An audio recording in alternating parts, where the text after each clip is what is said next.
Marcos 10. Divórcio, dinheiro e ambição. São três áreas em que temos de obedecer a Jesus.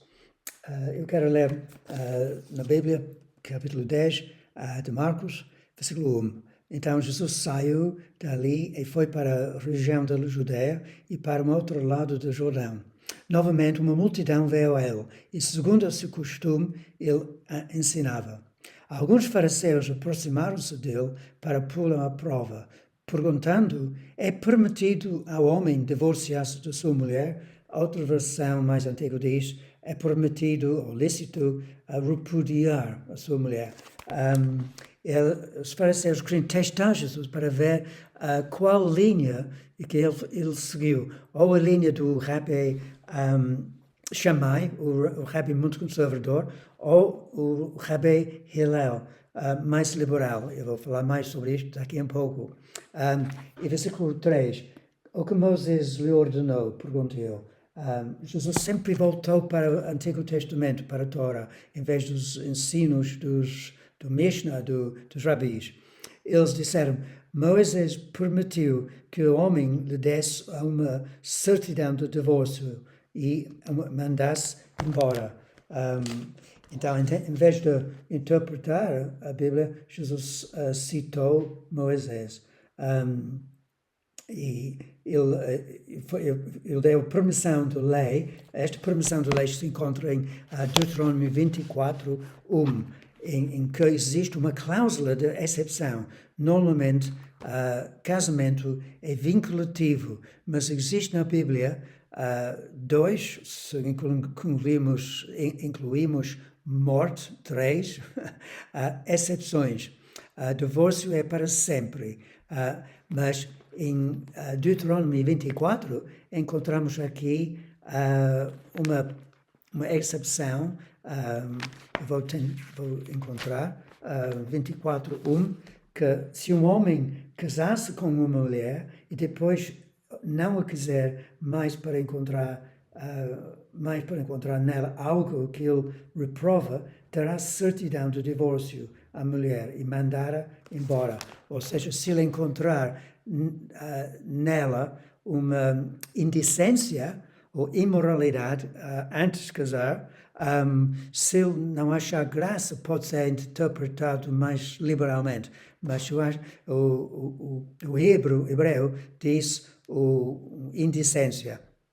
Se ele encontrar nisto nela, foi uma razão para se divorciar. Ele podia escrever uma certidão de divórcio. Então foi o ensino de Shammai.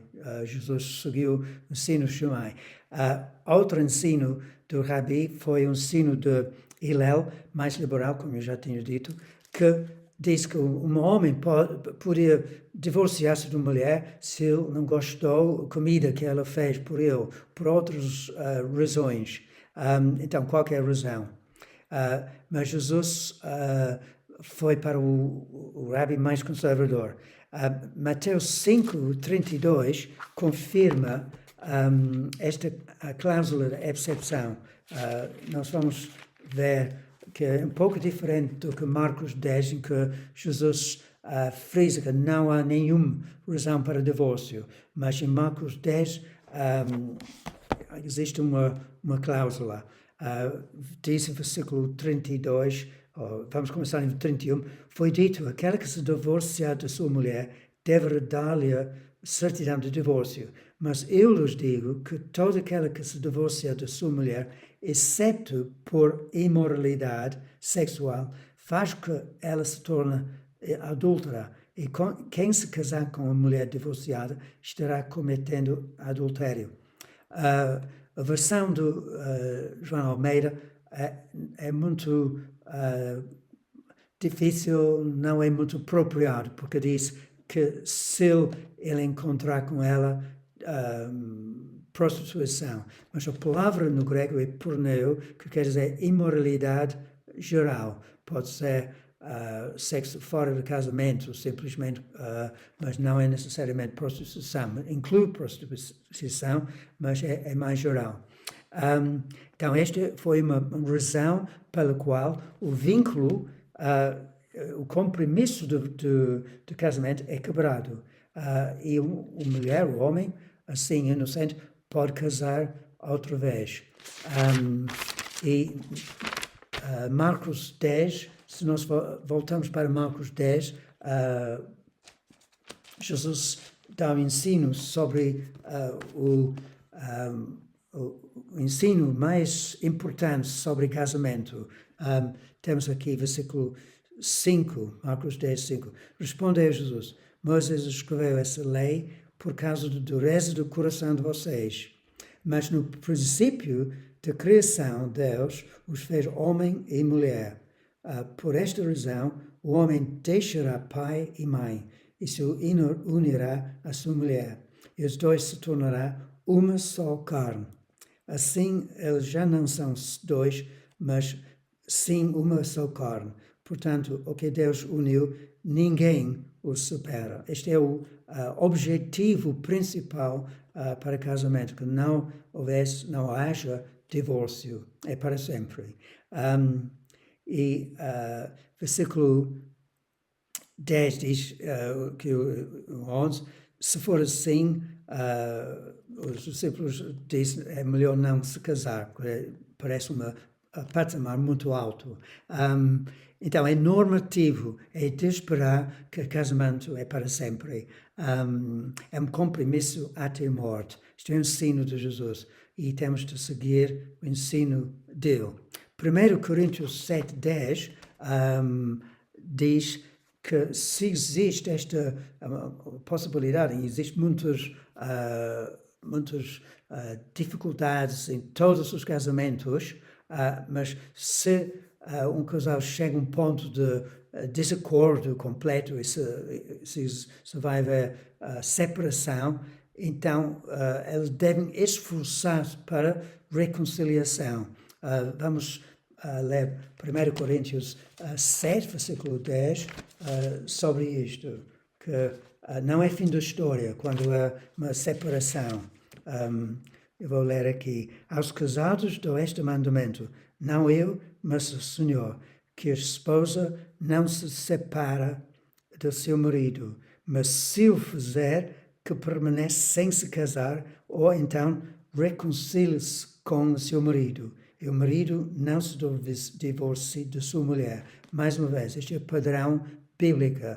E uma pessoa que entra em problemas deve procurar terapia, conselho, pode ser mundano, mas preferencialmente de um pastor, para ajudar o casal a encontrar reconciliação e perdão e maneira de viver em paz juntos. Malaquias 2, 15 e 16 diz: Deus odeia divórcio. Este é o padrão. Deus odeia divórcio. Mas na realidade existem problemas em todos os casamentos, como eu disse, e pode chegar a este ponto de separação. Outra cláusula de exceção é o caso do abandono. E nós vamos ver no mesmo capítulo 7, 1 Coríntios, versículo 15, todavia, se o descrente separa-se, que se separa. Em tais casos, o irmão e irmã não fica debaixo de servidão ou obrigação. Deus nos chama para vivermos em paz. Parece, algumas pessoas discordam, mas parece, de acordo com este versículo, que se chega a um ponto em que ou a marido ou a mulher abandona por completo a mulher, há uma razão para casamento com outra pessoa novamente. Outros não concordam com este ensino, mas parece que este é o ensino aqui, que o irmão não fica debaixo de servidão. O vínculo está quebrado. Versículo 16 diz: Você, mulher, como sabe se salvará seu marido? Você, marido, como sabe se salvará sua mulher? Então, todos os esforços têm de ser feitos para reconciliação, para evitar divórcio. Então, como isto é uma assunto muito complicado. Podem haver muitas perguntas. Faz favor de escrever a sua pergunta nos comentários debaixo deste vídeo. Eu vou tentar responder. Mas fique à vontade se quiser fazer uma pergunta ou um comentário. Vamos voltar para Marcos, em que Jesus abençoa as crianças e mostra-nos o amor de Cristo para crianças e jovens e adolescentes. Nós vamos ver aqui em versículos 3 e adiante, alguns traziam crianças a Jesus para que ele tocasse nelas, mas os discípulos os repreendiam, ou seja, os discípulos não quiseram a presença das crianças com Jesus. Quando Jesus viu isso, ficou indignado e lhes disse: deixem vir a mim as crianças, não os impeçam, pois o reino de Deus pertence aos que são semelhantes a elas. Então é um ministério muito precioso trabalhar com crianças, para ajudar as crianças a seguir Cristo. Então é uma honra muito grande para os professores dominicais ou para professores na religião moral evangélica nas escolas. Eles merecem muito apoio de nós. Também cabe aos pais toda a responsabilidade de ensinar os seus filhos nos caminhos do Senhor, ou os avós para ensinar os seus netos. Tem um campo missionário extremamente importante. Jesus diz: digo-lhes a verdade, quem não receber o reino de Deus como uma criança, nunca entrará nele. Em seguida, tomou as crianças nos braços, impôs-lhes as mãos e os abençoou. Isto é muito bonito, a disposição de Jesus enquanto as crianças. Depois temos um trecho sobre dinheiro e o jovem rico. Eu vou ler a partir do versículo 17. Quando Jesus ia saindo, um homem correu em sua direção e se pôs de joelhos diante dele e lhe perguntou: bom mestre, que farei para herdar a vida eterna?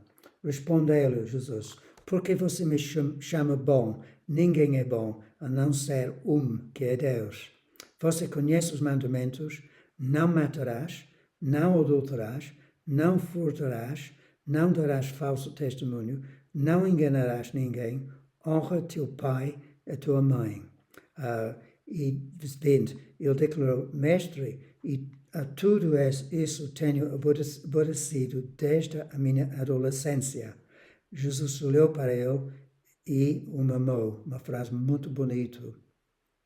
Falta-lhe uma coisa, disse ele: vá, venda tudo que você possui e dê o dinheiro aos pobres, e você terá um tesouro no céu. Depois venha e siga-me. Jesus não disse isto a todos. Ele disse isto somente a este jovem rico, porque ele viu dentro do coração dele uma idolatria, uma ganância para dinheiro. Então, eu vi este ídolo nele. Pode haver em nossas vidas ídolo da nossa família, ídolo de trabalho, imagens dentro da igreja, ídolos de qualquer forma. Pode ser lazer ou futebol, pode ser jogos.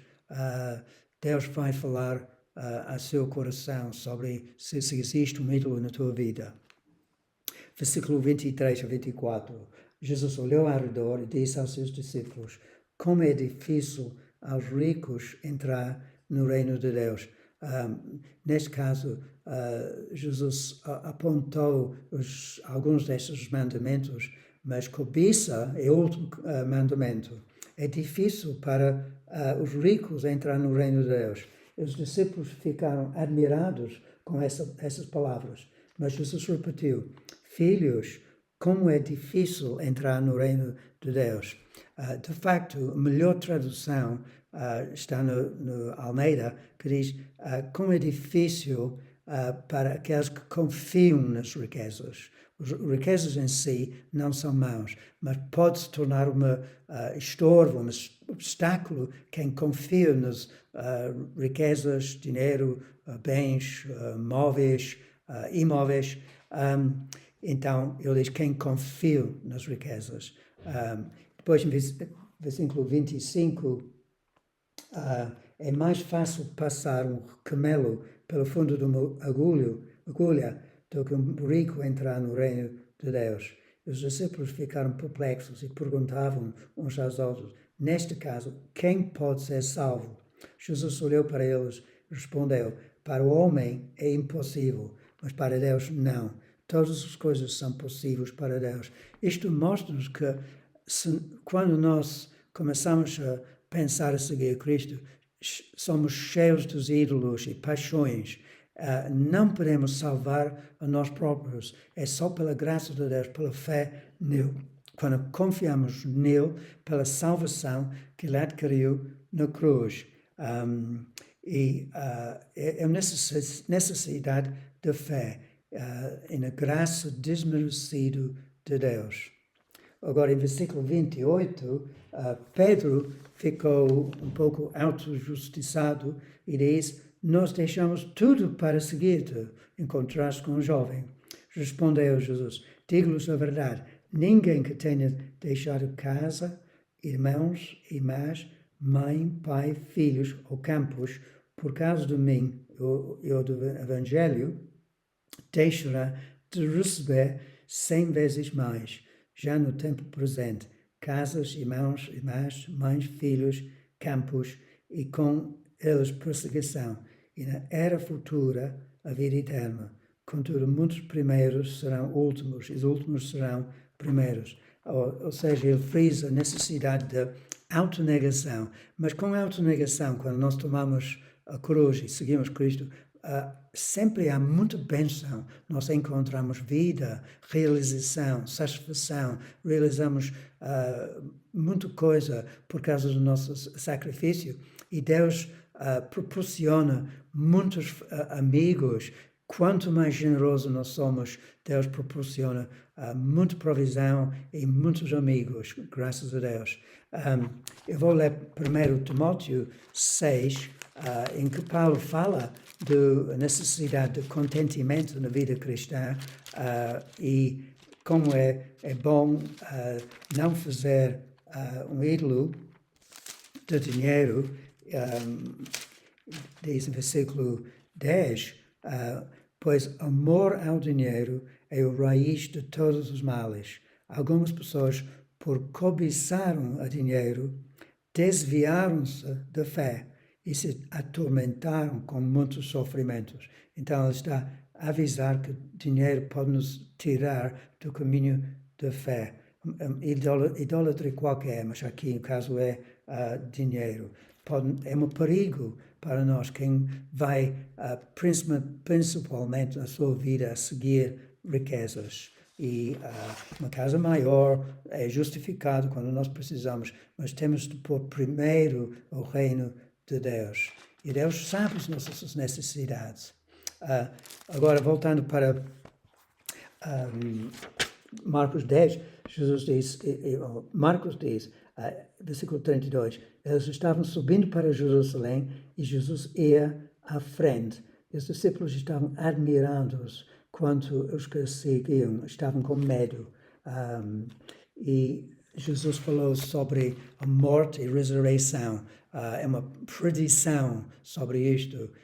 Estamos aqui neste capítulo, no reto final do livro de Marcos, em que ele vai sacrificar a sua vida em prol de nós.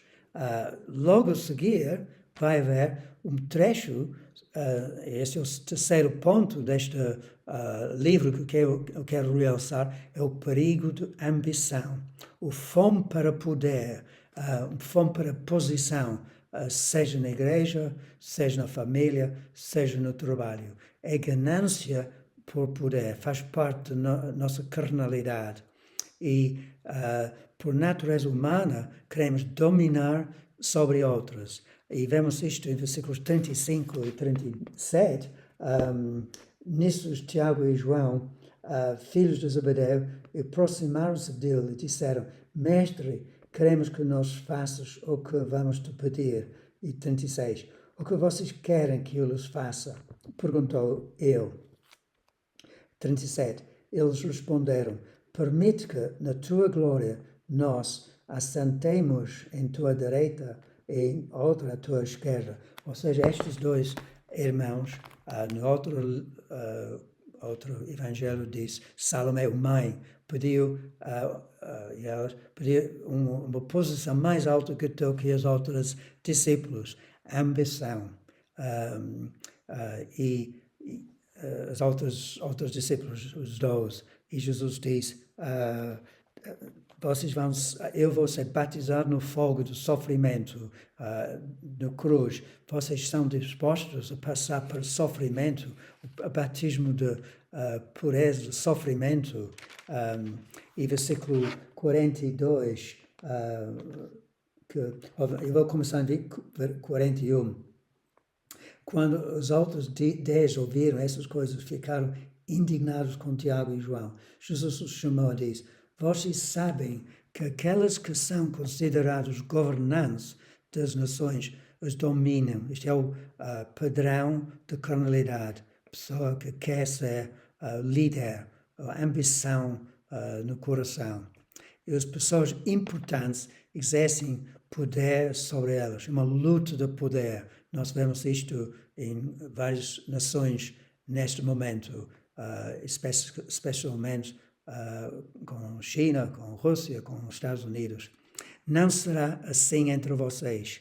Ao contrário, quem quiser tornar-se importante entre vocês deverá ser servo. Este é um ensino de Jesus para pastores, pais e mães, trabalhadores, todos. Nós temos de adotar uma atitude de ser servo para servir os outros, não para ser o mais importante, com posição, com mais dinheiro.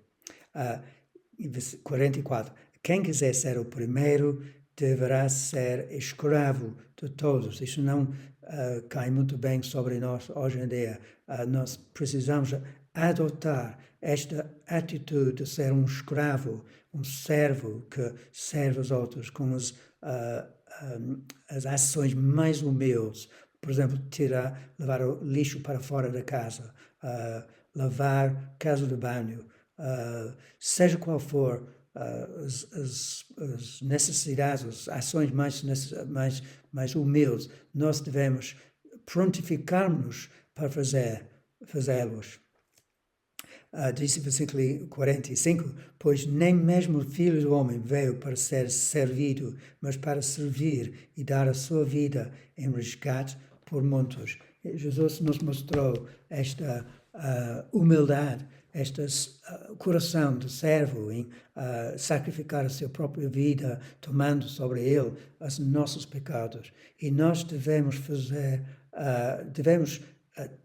adquirir ou agir da mesma forma dentro do casamento, dentro do trabalho, dentro da igreja, não anular a posição mais importante, mas tentar viver com contentamento nas áreas da vida e servir aos outros.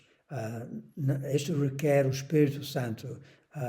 Todos estes ensinos de não adquirir dinheiro, viver em paz no casamento, quanto mais nós vemos o padrão de Deus para as nossas vidas e nestes ensinos fundamentais, nós dizemos só a graça de Deus que pode nos ajudar a viver em obediência. Na última parte do livro temos a história da cura de Bartimeu. Não temos tempo para fazer comentários sobre isto. Mas lembre-se disto, se tiveres uma pergunta, fique à vontade para escrever nos comentários. Amém.